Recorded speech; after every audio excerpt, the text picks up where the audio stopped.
Izay dia faly manolotra anao ny groupe Alain Rabevasson. Ny groupe Alain Rabevasson dia mpihira ara-pilazantsara izay efa namoaka hira maro niforona tamin'ny taona 2000.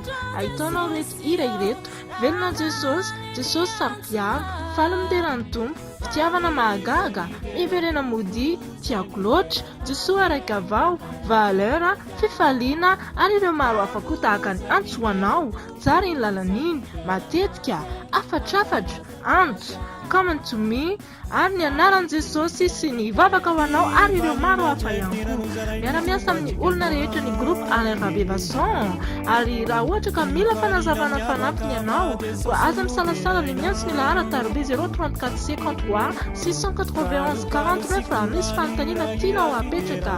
Raha toa ianao ka fiangonana na fikambanana na sekoly na olon-tsotraka maniry ny anaovana izany asa fitokiana sy fiderana izany ho fampandrosoana ny Andriamanitra sy ho voninahitry Jesosy Kristy Tompontsika.